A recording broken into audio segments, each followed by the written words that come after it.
LGU target na mas mapreserbar ang reputasyon kan rice puto sa Ligao City. Syudad target kan gobyerno lokal na maging food hub man kan probinsya. Uyan report ni Rosie Nieva.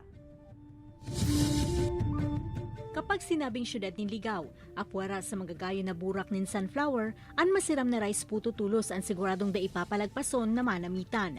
Patok ang rice puto urog na sa mga biyahero na talagang naghahapit sa mga nagtitinda kaini sa Kalabaan Kantinampo sa Barangay Paulog. Syerto man na bago ang babakalo na produkto, hulita duman mismo sa saindang pwesto pigigibo ang mga ini. Kasi sir, pag dumadaan kami rito, na bumibili kami. Kasi wala to nito sa Manila. Kahit sa Legazpi, wala dito lang talaga sa Paulog o sa Ligao. Haros sapat na dekada ng parte kan turismo kan syudad ang rice puto. Madali sa nasubuot ang pagibo kaini, pigahalo sa naan asukar, giniling na bagas o pulutan, asin pwede man bugtakan nin food color.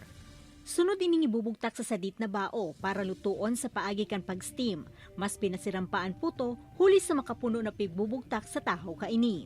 Nalagaan po namin yung quality, then yung texture, saka hindi kami nagbabago ng yung timpla, tapos yung pagka-mix ng rice.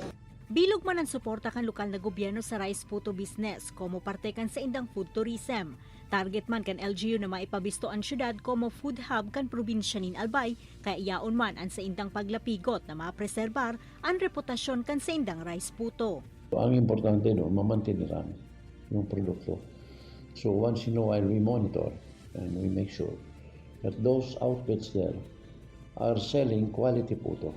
Enot naman na sinabi kan DOT Bicol na saro ang rice puto sa syudad ng Ligao sa pigtutulod ninda na maging parte kan pigbibilog na food tourism o ansirang pagkaon Bicol non Albay. Ini si Rosie Nieva, Balitang Bicolandia.